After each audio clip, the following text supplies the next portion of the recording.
अतुल शर्मा। मैं ward number 15 से जिला परिषद सदस्य हूँ। ज्ञापन दिया सर आज क्या?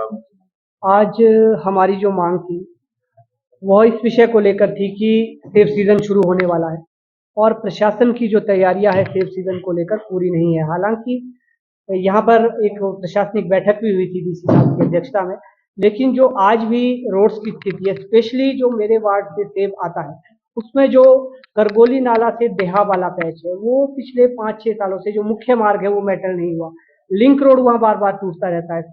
और चौपाल से देहा मुख्य मार्ग पर कम से कम 50 से 60 पेड़ कभी भी गिर सकते हैं ऐसी स्थिति में। और तीसरा जो हमारा सेब जाता है वो पुलवाल से नेरी पुल होते हुए सोलन जाता है, उस रोड की स्थिति भी खराब है, पैच वर्क नहीं हुआ है। पिछली बरसातों में जो भारी नुकसान हुआ था रोड का वो भी अभी तक पूरा नहीं हुआ है। ये सारी बातें हमने आज डीसी साहब से रखनी थी, डीसी साहब नहीं है तो हम एडीएम साहब से अभी मिले हैं, सारी विषय को लेकर इनसे चर्चा की है। और दूसरा, पिछली साल जो एचपीएमसी ने सेब खरीदा वो एक तो जगह जगह सड़ गया, उसका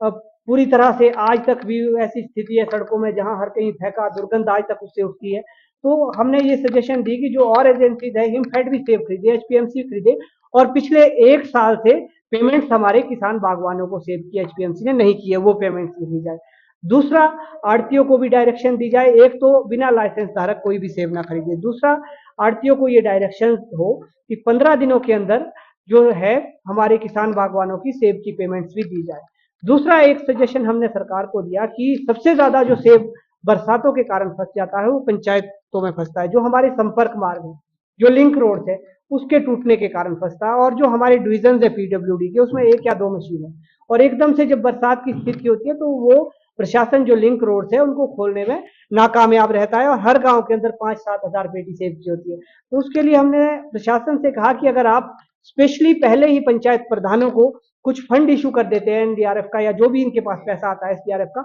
उससे फंड स्पेशली प्रधानों को इशू कर दिया जाए ताकि आपातकालीन स्थिति में ऐसी कोई भी संपर्क मार्ग अगर टूटते तो तुरंत प्रधान बिना किसी की परमिशन से उन लिंक रोड्स को खोल दे ताकि ऐसी कोई स्थिति ना बने और उसका जो भी फंड होता है वो एसडीएम या कंसर्न जो ब्लॉक डेवलपमेंट ऑफिसर है उसकी निगरानी में वो सारी व्यवस्था की जाए। तो इन सारी बातों को लेकर आज हमने प्रशासन को ज्ञापन सौंपा है और हमें उम्मीद है कि जो स्थिति पिछले वर्ष जो सेब की दुर्दशा हुई वो इस वर्ष ना हो और प्रशासन पहले से जागरूक रहे ताकि किसान बागवानों की जो पूरी 1 साल की मेहनत है, क्योंकि हमारे ऊपरी शिमला के चाहे रोडू, रामपुर, जुब्बल कोटखाई, चौपाल, ठियोग है, इसकी सारी आर्थिकी 90% जो है सेब पर निर्भर है। तो हमारे बागवान किसानों को नुकसान ना उठाना पड़े, तो समस्याओं का सामना ना करना पड़े, इन सारी विषयों को लेकर आज हमने प्रशासन को ये ज्ञापन सौंपा है।